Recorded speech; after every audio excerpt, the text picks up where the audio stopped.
Imagine a daughter so desperate to escape her parents' control that she orchestrates a violent home invasion. This isn't a plot from a thriller movie, but a real life crime that shocked the world. This is the story of Jennifer Pan, a young woman whose actions led to a tragedy that captivated and horrified people globally. Jennifer Pan seemed to have it all: a bright future, loving parents, and a comfortable life in a quiet Toronto suburb. However, behind this facade, Jennifer was living a lie. Her strict upbringing, marked by high expectations and constant pressure, drove her to extreme measures. Unable to meet her parents' demands for perfection, Jennifer created a web of deceit, fabricating academic successes and living a double life. What drove Jennifer to such an extreme act? How did she meticulously plan the attack? And what were the psychological factors at play in this chilling case? These questions haunted investigators and the public alike as the details of the crime came to light. In November 2010, a seemingly random home invasion in a quiet neighborhood resulted in the tragic deaths of Bitch Ha and Huey Han Pan. The initial shock of the crime was compounded by the revelation that it was not a random act of violence, but a carefully orchestrated plan devised by their own daughter. Jennifer's motive was clear: she wanted to be free from her parents' control and strict rules. As the investigation unfolded, it revealed a plot so sinister and premeditated that it captured headlines worldwide. Jennifer had hired hitmen to carry out the attack, manipulating friends and acquaintances to help her execute her deadly plan. The psychological intricacies behind her actions, a mix of desperation, deceit, and a desire for freedom, made this case particularly compelling. Join us as we delve deeper into the life of Jennifer Pan, the night of the home invasion, and the subsequent investigation and trial that unveiled the shocking truth behind this gruesome crime. Jennifer Pan was born on June 17, 1986, in Markham, Ontario, Canada, to Vietnamese immigrants Bich Ha and Huey Han Pan. Her parents, who had fled Vietnam in search of a better life, were determined to provide their children with opportunities they never had. Jennifer, along with her younger brother Felix, grew up in a household where academic excellence and discipline were paramount. From an early age, Jennifer's parents set high expectations for her. They enrolled her in various extracurricular activities, including piano lessons, figure skating, and martial arts, hoping to cultivate a well rounded and accomplished daughter. Jennifer showed promise in figure skating, even aspiring to compete professionally. However, a knee injury dashed those dreams, leaving her feeling like a failure in the eyes of her parents. Despite her setback, Jennifer continued to strive for academic success. She attended Mary Ward Catholic Secondary School, where she initially excelled. However, the pressure to maintain perfect grades and achieve top honors became overwhelming. Unable to meet her parents' demanding standards, Jennifer began to fabricate her academic achievements. She forged report cards, diplomas, and acceptance letters from prestigious universities, weaving an intricate web of lies to avoid disappointing her parents. The pressure Jennifer felt was compounded by her parents' strict rules. They imposed curfews, monitored her activities, and restricted her social life, forbidding her from dating or attending parties. This control extended into her post-secondary education. Her parents believed she was attending the University of Toronto, studying pharmacology. In reality, Jennifer was spending her days with her boyfriend, Daniel Wong, whom she had met in high school. Daniel was a significant influence in Jennifer's life, providing the emotional support and freedom she craved. Jennifer's double life became increasingly difficult to manage. She constructed elaborate stories to maintain her facade, even convincing her parents she was volunteering at a hospital and later working as a pharmacist. Her lies began to unravel when her parents discovered she was not living where she claimed to be and was not working at the hospital. Confronted with the truth, Jennifer felt trapped and desperate. In her mind, there was only one solution to her predicament: eliminate her parents. Jennifer believed that without her parents' control, she could finally live the life she wanted. She confided in Daniel about her plan, and together they devised a strategy to hire hitmen to carry out the murders. Jennifer's background paints a picture of a young woman trapped between cultural expectations and personal desires. Her parents' high standards and strict upbringing, combined with her own fear of failure, created a pressure cooker environment. This psychological turmoil set the stage for the drastic measures Jennifer ultimately took. As we delve further into this story, we will explore how Jennifer's upbringing and relationships influenced her actions. We will uncover the meticulous planning that went into the home invasion, the night it occurred, and the aftermath that led to Jennifer's arrest and trial. This case is a haunting reminder of how complex and multifaceted human motivations can be, especially when influenced by family dynamics and personal struggles. Jennifer Pan's story is not just about a crime, it's about the pressures and expectations that can push a person to the edge. Understanding her background helps us grasp the depth of her desperation and the shocking decisions she made to escape her perceived prison. Join us as we continue to unravel the layers of this chilling true crime tale. Jennifer Pan's decision to orchestrate a home invasion that led to her parents' deaths was driven by a complex mix of desperation, deceit, and a desire for freedom. To understand the full extent of her plan and motive, we must delve into the intricate details of her premeditated actions and the psychological factors that influenced her. Jennifer's strict upbringing and her parents' relentless pressure for academic excellence created an environment where failure was not an option. When her academic struggles and subsequent fabrications were exposed, Jennifer felt her world collapsing. Her parents, Bitch and Han Pan, were devastated by her deceit and imposed even stricter controls over her life. They confiscated her phone, monitored her every move, and threatened to disown her if she did not adhere to their rules.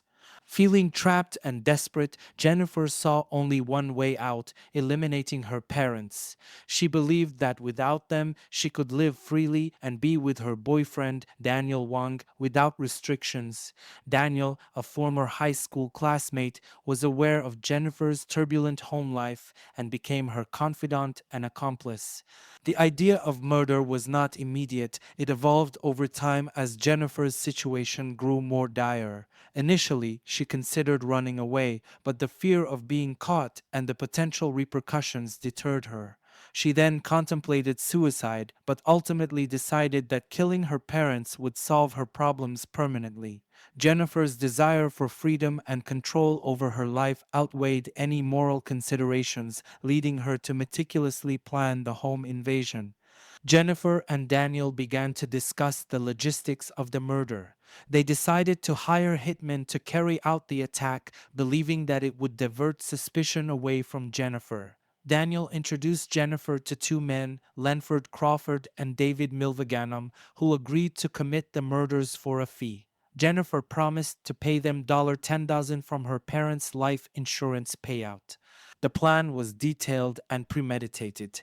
Jennifer would stage a home invasion, making it appear as if the family had been randomly targeted.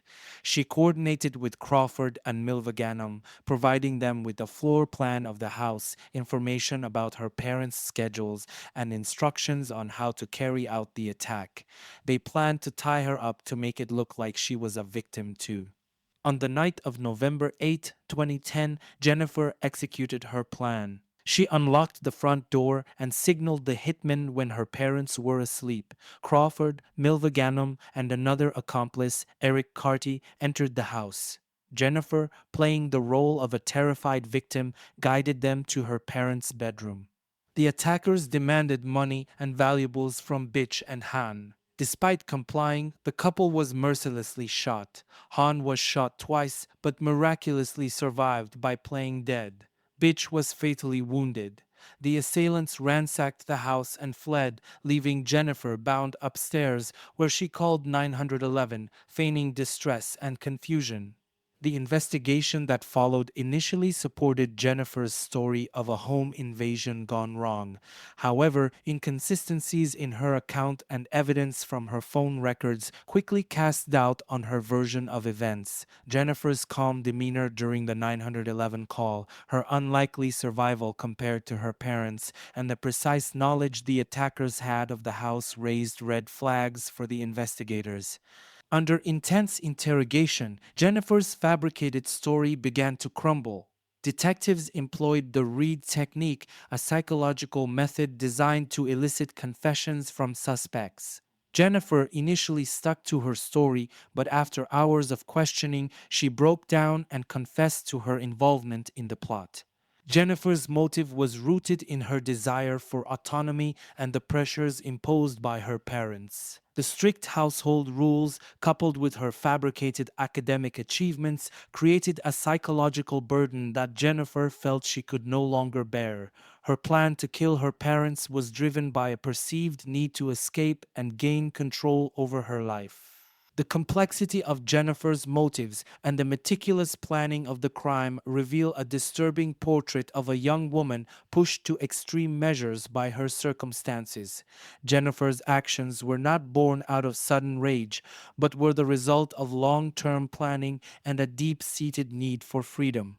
As we continue to explore this case, we will examine the night of the home invasion in more detail, the investigation that uncovered Jennifer's plot, and the trial that brought her to justice.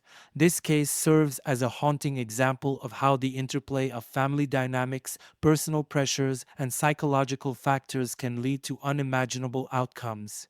Stay with us as we delve deeper into the events that transpired on that fateful night and the aftermath that followed. The night of November 8, 2010 was meant to be a regular evening for the Pan family, but it would end in a tragic and brutal attack orchestrated by Jennifer Pan. The details of that night are chilling, revealing the extent of Jennifer's meticulous planning and the horrifying violence that ensued. As the night began, Jennifer's parents, Bitch Ha and Huey Han Pan, went about their usual routine. Han, a factory worker, and Bitch, who worked at an automotive parts manufacturer, were known for their disciplined and structured lifestyle.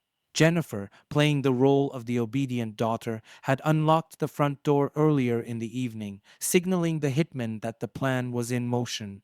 Around 10:00 p.m., Jennifer sent a text message to Lenford Crawford, one of the hired hitmen, confirming that her parents were home and asleep.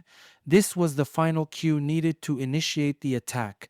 Lenford Crawford, David Milviganum, and Eric Carty, the three men hired to carry out the murders, arrived at the Pan residence shortly after. They entered the house quietly, thanks to the unlocked door. Jennifer, who was downstairs, guided the intruders through the darkened house. She ensured they knew the layout and where her parents' bedroom was located. The intruders moved with precision, reflecting the detailed planning that had gone into the attack. They went straight to the master bedroom where Bitch and Han were sleeping. Bitch and Han were startled awake by the menacing presence of the armed intruders. The men demanded money and valuables, a ruse to make the home invasion appear like a robbery gone wrong. Terrified and confused, Bitch and Han complied with the demands, hoping to appease the attackers and avoid violence. Han led the men to various parts of the house, handing over cash and whatever valuables they had. Despite their compliance, the situation escalated quickly. The attackers bound Han and Bitch with zip ties and led them to the basement. Jennifer, in her attempt to appear as a victim, was also bound but left upstairs. The intruders brutally assaulted Bitch and Han in the basement. Han was shot twice, once in the shoulder and once in the face, but miraculously survived by pretending to be dead. Bitch was not as fortunate. She was shot 3 times at close range and succumbed to her injuries almost immediately. After the shootings, the attackers ransacked the house, continuing the pretense of a robbery. They then fled the scene, leaving Jennifer bound but otherwise unharmed upstairs. Jennifer, following the plan, waited a few minutes before managing to free herself from the bindings. She called 911, feigning panic and confusion, and reported the home invasion. The 911 call made by Jennifer was eerily calm given the circumstances, which raised initial suspicions. She claimed that men had broken into the house, taken her parents to the basement, and left her tied up. The police and emergency services arrived quickly. They found Han, incredibly, still alive and conscious despite his severe injuries. He was rushed to the hospital where he would undergo emergency surgery and eventually recover. As investigators began to piece together the events of that night, inconsistencies in Jennifer's story began to surface. Her calm demeanor during the 911 call was unsettling, and her account of the events did not fully align with the evidence at the scene. The precision of the attack, the specific targeting of her parents, and the lack of significant theft all pointed to something more than a random home invasion. Phone records revealed crucial information. Text messages between Jennifer and the hitman showed clear coordination and planning. This evidence was pivotal in unraveling Jennifer's involvement in the crime. Under intense interrogation, Jennifer's composed facade began to crack.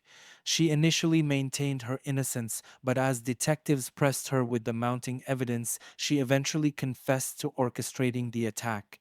The confession was chilling. Jennifer detailed how she had felt trapped by her parents' strict control and saw no other way to gain her freedom. Her plan to eliminate them was born out of a desperate desire to live her life on her own terms without the oppressive oversight of her parents. The aftermath of the home invasion left the Pan family shattered.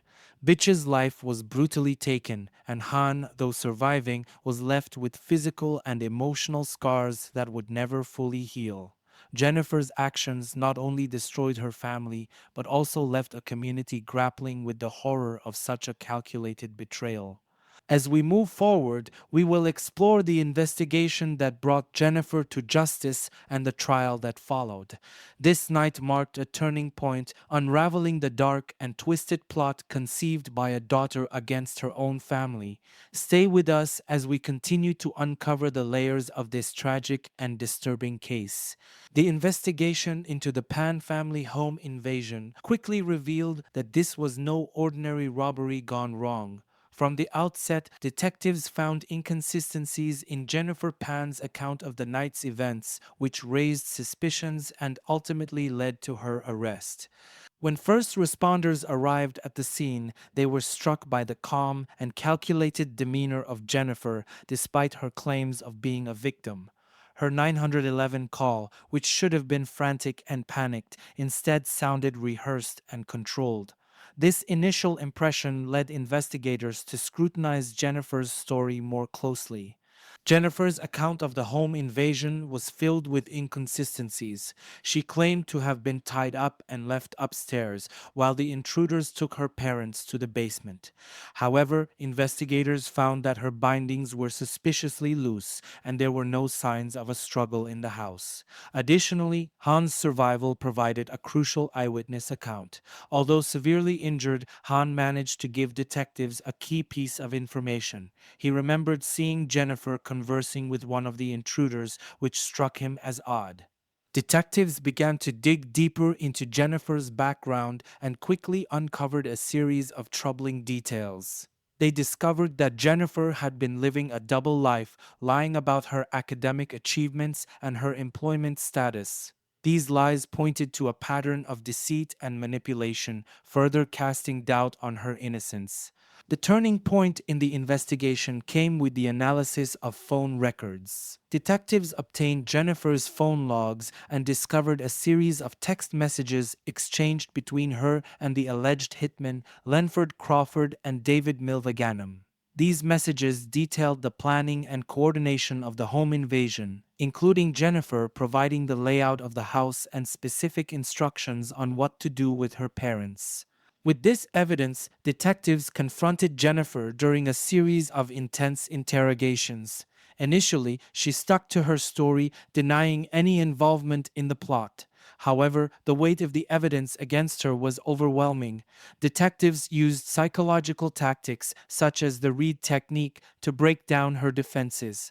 After hours of questioning and faced with irrefutable proof, Jennifer eventually confessed to her role in the crime. Jennifer's confession was shocking in its detail. She admitted to feeling trapped by her parents' strict control and saw murder as her only escape. She described how she had planned the attack with the help of her boyfriend, Daniel Wong, and his associates. Jennifer's calculated and emotionless recounting of the events provided chilling insight into her mindset. Following her confession, Jennifer Pan was arrested and charged with first-degree murder, attempted murder, and conspiracy to commit murder.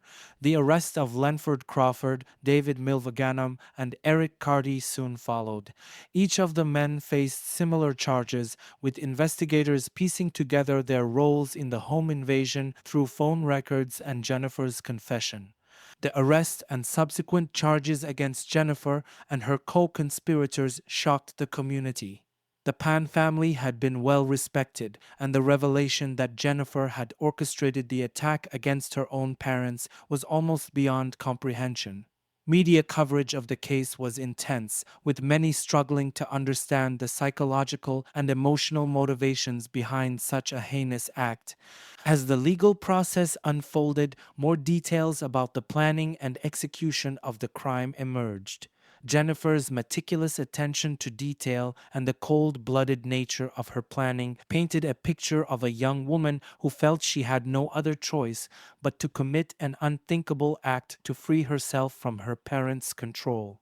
The investigation and arrest of Jennifer Pan highlighted the complexities of familial relationships and the potential for underlying tensions to escalate into violence. It also underscored the importance of thorough police work and the use of modern investigative techniques such as digital forensics in solving crimes. As we proceed, we will explore the trial that brought Jennifer and her accomplices to justice, examining the legal arguments, the psychological evaluations, and the final verdict. This case not only shocked the nation, but also raised important questions about parental pressure, mental health, and the desperate actions of a young woman pushed to the brink. Stay with us as we continue to unravel the layers of this disturbing and thought provoking case. The trial of Jennifer Pan and her co conspirators was a highly anticipated event, drawing significant media attention and public interest. The proceedings began in March 2014, nearly 4 years after the tragic home invasion that resulted in the death of Jennifer's mother, Bitch Ha Pan, and the severe injury of her father, Huey Han Pan. The courtroom was filled with a mix of curiosity, horror, and a desire for justice. Jennifer Pan, along with Daniel Wong, Lenford Crawford, and David Milvaganam, faced charges of first-degree murder, attempted murder, and conspiracy to commit murder. Eric Carty, another alleged accomplice, faced similar charges but had his trial delayed due to separate legal issues. The prosecution presented a compelling case built on extensive evidence gathered during the investigation, including Jennifer's confession, phone records, and testimonies from witnesses. The trial's narrative painted a disturbing picture of premeditation and cold-blooded execution. The prosecution detailed how Jennifer, feeling trapped and desperate under her parents' strict control, orchestrated the plot to eliminate them. Prosecutors highlighted the series of lies Jennifer had told over the years, emphasizing her ability to deceive and manipulate those around her. The text messages exchanged between Jennifer and the hitmen, which outlined the plan in chilling detail, were presented as damning evidence. Han Pan, despite his physical and emotional scars, took the stand as a key witness for the prosecution. His testimony was both heart-wrenching and crucial as he recounted the events of the night and his shock at discovering his daughter's involvement. Han's survival and eyewitness account added significant weight to the prosecution's case, portraying Jennifer not as a helpless victim but as a mastermind of the deadly scheme. The defense teams for Jennifer and her co-conspirators faced an uphill battle. They attempted to discredit the prosecution's narrative, suggesting that Jennifer's actions were driven by psychological trauma and a sense of helplessness rather than malice. Jennifer's defense argued that she had been coerced into the plot by Daniel Wong and the other men, painting her as a vulnerable young woman manipulated into a deadly situation. However, the overwhelming evidence, including her own confession, made it difficult to sway the jury. Throughout the trial, psychological experts provided testimony regarding Jennifer's mental state. The defense highlighted the immense pressure Jennifer had faced from her parents and her fear of their reaction to her deceit. They argued that her actions were a desperate attempt to escape a situation she perceived as intolerable. However, the prosecution countered by pointing out the meticulous planning and execution of the crime, which indicated a high level of premeditation and intent. After several weeks of testimony and deliberation, the jury reached a verdict. In December 2014, Jennifer Pan was found guilty of first-degree murder, attempted murder, and conspiracy to commit murder. The same verdicts were delivered for Daniel Wong, Lenford Crawford, and David Milvaganam.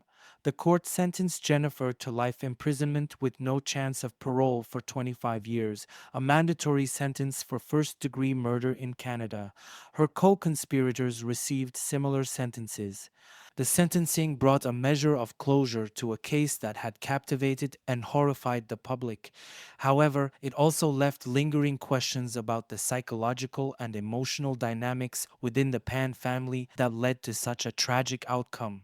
Jennifer's fall from a seemingly obedient and high-achieving daughter to a convicted murderer shocked many, prompting discussions about the impact of parental pressure and the importance of mental health support. Jennifer Pan's case remains a stark reminder of how extreme psychological and emotional stress can drive individuals to commit unimaginable acts. The trial and sentencing not only provided justice for Bichha Pan, but also highlighted the complexities of human behavior and the sometimes devastating consequences of familial expectations and personal desperation. As we reflect on this case, it is essential to consider the broader implications. The story of Jennifer Pan is not just a tale of crime and punishment, but also a cautionary narrative about the pressures young people face and the critical need for open communication and mental health awareness within families. Thank you for joining us in exploring this deeply unsettling and thought-provoking case. Stay tuned for more true crime stories that delve into the darkest corners of the human psyche. The psychological analysis of Jennifer Pan and the public reaction to her case offer deep insights into the human psyche and societal values. The extreme measures Jennifer took to gain freedom from her parents' control prompted widespread shock and intrigue, raising questions about parental pressure, mental health, and the complexities of human behavior. Jennifer Pan's actions can be understood through the lens of psychological trauma and stress. From a young age, Jennifer lived under immense pressure to succeed academically and professionally. Her parents, Vietnamese immigrants with high expectations, imposed strict rules and demanded excellence, creating an environment where failure was not an option. Jennifer's inability to meet these expectations led to a pattern of deceit that only exacerbated her psychological distress. Experts in psychology have pointed out that Jennifer's behavior reflects a response to prolonged stress and a perceived lack of control over her life. The constant fear of disappointing her parents and the consequences of her lies created a psychological burden that Jennifer felt she could not escape. Her ultimate decision to orchestrate her parents' murder was a drastic and tragic attempt to reclaim control over her life. Psychological analysis also suggests that Jennifer exhibited traits of a dependent personality disorder. Her reliance on external validation and fear of being abandoned or rejected by her parents were significant factors in her decision-making process. The relationship with her boyfriend, Daniel Wong, further complicated her psychological state as he became both an accomplice and a source of emotional support. Jennifer's actions were not solely driven by malice, but by a complex interplay of fear, desperation, and a distorted sense of autonomy. Public reaction to Jennifer Pan's case was intense and multifaceted. The media coverage was extensive, with many people struggling to comprehend how a seemingly loving daughter could plan such a horrific act against her own parents. The story resonated deeply with audiences, prompting discussions about the pressures young people face and the potential consequences of extreme parental control. Many people expressed sympathy for the Pan family, particularly Han Pan, who survived the attack but lost his wife and daughter in different ways. Han's testimony and the brutal nature of the crime elicited strong emotional responses from the public, who saw him as a tragic figure caught in a devastating situation. Conversely, there was also a degree of empathy for Jennifer from some quarters. People who had experienced similar parental pressures and expectations could understand the intense stress she was under. This empathy did not excuse her actions, but highlighted the importance of addressing mental health issues and providing support for individuals in high pressure environments. The case also sparked a broader conversation about cultural expectations and the challenges faced by children of immigrant parents. Many viewers and commentators reflected on the balancing act between maintaining cultural values and ensuring the well being of the younger generation. The story of Jennifer Pan became a cautionary tale about the potential consequences of unchecked parental pressure and the necessity of open, supportive family dynamics. In conclusion, the psychological analysis of Jennifer Pan's actions and the public reaction to her case underscore the complexities of human behavior and the profound impact of familial relationships. Jennifer's desperate measures to escape her perceived prison of parental control resulted in a tragic and shocking crime that continues to resonate with audiences. This case highlights the critical need for mental health awareness, the importance of balanced parental expectations, and the support structures necessary to prevent such devastating outcomes. Thank you for joining us in this exploration of a deeply unsettling and thought provoking case. Stay tuned for more true crime stories that delve into the darkest corners of the human psyche. The case of Jennifer Pan is a haunting reminder of the extreme measures a person can take when pushed to the brink by psychological and emotional pressures. Jennifer's orchestrated home invasion that resulted in the tragic death of her mother and the severe injury of her father shocked the world and left a lasting impact on all who followed the story. Jennifer Pan's story is not just a tale of crime and punishment, but a complex narrative about familial expectations, psychological trauma, and the desperate actions of a young woman seeking control over her life. Her actions, driven by a mix of fear, deceit, and a desire for freedom, highlight the profound effects of parental pressure and the critical importance of mental health support. As we reflect on this case, it's essential to consider the broader implications. The pressures and expectations faced by children, particularly those in strict and high demand environments, can lead to devastating outcomes if not addressed appropriately. This case serves as a stark reminder of the importance of open communication, mental health awareness, and supportive family dynamics. Thank you for joining us in exploring the chilling and complex case of Jennifer Pan. If you found this story compelling, please give this video a thumbs up and share it with others who might find it interesting. Don't forget to subscribe to our channel for more in-depth true crime stories that delve into the darkest corners of the human psyche. Your support helps us bring more of these important stories to light. Stay tuned for our next episode, where we continue to explore the intricate and often disturbing world of true crime. Until then, take care and remember, understanding the past can help us prevent similar tragedies in the future. Thank you for watching.